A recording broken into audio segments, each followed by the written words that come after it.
Good morning friends. आज हम किस्मत किस्से कहानियाँ में रामकृष्ण गिडवानी की बात करेंगे। मैं हमेशा की तरह गुरुद्वारा महान गुरु नानक साहब गोल्फ लिंक साउथ दिल्ली में लंगर सेवा कर रहा था। मुझे तयशुदा समय के हिसाब से रामकृष्ण गिडवानी मिलने आए। मैं उनके साथ में गुरुद्वारा महान गुरु नानक साहब गोल्फ लिंक साउथ दिल्ली के बगल में जो मेरा ज्योतिष नाम का बंगला था वहाँ गया।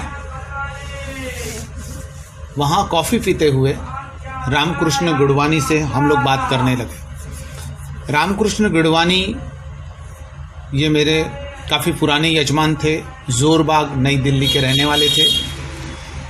एक पॉलिटिकल पार्टी में कई सालों से काम कर रहे थे। उम्र इनकी 85 साल थी। ये मुझे मिलने आए। मुझे लगा कि ये कोरोना के डर से तो कहीं ये बात नहीं करने आए, पर ये आने के बाद में कॉफ़ी पीते पीते कॉफ़ी का कप जब इन्होंने रखा तो खाली कॉफ़ी की तरह इनके दिल के अंदर का दर्द छलक पड़ा और ये रोने लगे फूट फूट कर। मैंने उन्हें, वो मुझसे बुज़ुर्ग थे, मैंने उन्हें उनके हाथ पर हाथ रखकर सांत्वना दी। उन्होंने कहा था कि आपने मुझे पहले ही आगाह किया था कि आप इन सब उठापटक में मत पड़िए, आप शांति से अपनी लाइफ जीने की कोशिश कीजिए, क्योंकि ये सब करने के बाद में भी आपको वो हासिल नहीं होगा जिसके लिए आप इतनी जद्दोजहद कर रहे थे। मैं अपने फ्लैशबैक में गया और आज से 35 साल पहले मैं उनसे बात करने लगा। वहाँ पर दूसरी गंजी में है हॉटपॉट। बीच में हम लोग लंगर सेवा करते हैं, उसका कोई व्यक्ति पूछने आ गया था, इसलिए मैंने उन्हें 35 साल पहले जब वो मेरे पास में एक योजना लेकर आए थे, जैसे ज्योतिष के पास में पूछते हैं कि भैया मेरा कारोबार चलेगा या नहीं है, उनके पास में एक आइडिया था। उनकी पार्टी बहुत ही रसातल पर चली गई थी, बहुत कमज़ोर पोजीशन थी। ऐसी स्थिति में मैंने उन्हें बताया था कि हालत जो है वो अपने आप ठीक होगी, आप इसके लिए कोई पैंतरेबाजी मत खेलिए। पर उन्होंने मुझे बताया था कि मैं एक ऐसे विवादित धार्मिक स्थल का मुहिम चलाना चाहता हूं, जिसका मैं लीडिंग करना चाहता हूं, और मुझे विश्वास है कि आगे चल के जो चीज़ें हैं वो मुझे बहुत सम्मान देगी और देश का सर्वोच्च पद मैं हासिल करूंगा। मैंने उन्हें कहा था वैसे ही आप सम्मानीय पोजीशन पर बने रहोगे, पर इस आशा के साथ में अगर आप अब ये काम करोगे तो इसमें कुछ लोगों की जान माल का नुकसान हो सकता है, कुछ लोगों को बहुत ज़्यादा तकलीफ़ें हो सकती हैं, और वो तकलीफ़ों में अगर आपको उनकी बद्दुआएं अगर लगी तो मुझे नहीं लगता कि आपको कुछ हासिल होगा। हाँ, आपके मान सम्मान को ठेस बहुत लगेगी।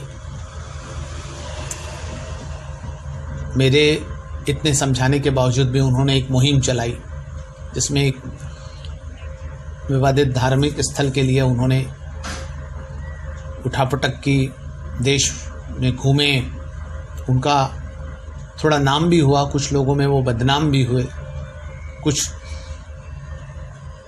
लोगों के वो टारगेट में भी थे, पर उनकी ज़िंदगी चलते रही, थोड़ा बहुत सम्मान भी पाया उन्होंने। उनका खड़ा किया हुआ ये जो मसला है बहुत बड़ा शेप लिया, और आज उस जगह से एक दूसरे धर्म के धार्मिक स्थल को हटाकर उस जगह उनके धर्म के धार्मिक स्थल की स्थापना हुई, पर उसका कोई क्रेडिट इन्हें नहीं दिया गया। इन्हें किनारे कर दिया गया, दरकिनार कर दिया गया, बल्कि इनसे जो जूनियर थे वो लोगों ने उस चीज़ का क्रेडिट लिया, उसके पूरे वो विजय पताका उनके सरपरस्ती में फहराई गई। इसका रामकृष्ण गिडवानी जी को बहुत अधिक पश्चाताप और क्षोभ हुआ, बहुत ज़्यादा। उनको ऐसा लगा कि मुझे इस तरीके से किनारे किया गया है, वो सोच नहीं सकते थे। पर रामकृष्ण गिडवानी जी वो जहर पी गए और कहीं ना कहीं मेरी बोली हुई बातें जो सच हुई थी वो भी उनको पिन कर गई कि दूसरों के दुख से हम अपना रास्ता नहीं निकाल सकते। और शायद यही हुआ। उन्होंने ऐसा करने की कोशिश की और उनके हाथ में सफलता नहीं मिली और उल्टा उनको दुख झेलना पड़ा। बाद में कुछ समय बाद उनकी बेटी ने भी एक मुस्लिम आदमी से शादी कर ली, जिनकी धार्मिक स्थल को ये नुकसान पहुंचाने वाले थे या पहुंचाया था। एक बात पूरी रामकृष्ण गिडवानी की कहानी से हम लेंगे कि आपको ऊंचाई पर जाना है या कुछ भी प्राप्त करना है तो आप यदि बिना किसी को दिल दुखाए, बिना किसी को तकलीफ दिए अगर जाओगे तो आपको ज़्यादा आसानी मिलेगी, आपको सफलता भी मिलेगी। वरना आपके किए गए सारे उपक्रम बेकार जाएंगे या आपको उसका सेहरा भी नहीं मिलेगा। रामकृष्ण गिडवानी जी के मामले में यही हुआ था।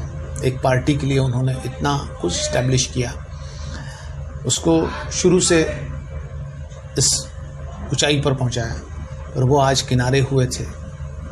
कोई और ही उनकी नुमाइंदगी कर रहा था और उस ऊंचाई का आनंद ले रहा था। इसकी बुनियाद में कहीं ना कहीं लोगों के दिल दुखाने की वजह भी थी, जिसके लिए रामकृष्ण गिडवानी किनारे कर दिए गए थे। उनको खुद इतना इसका पश्चाताप था। इसके बाद में उन्होंने मुझसे विदा ली और मैं भी आपसे विदा लेता हूँ। धन्यवाद।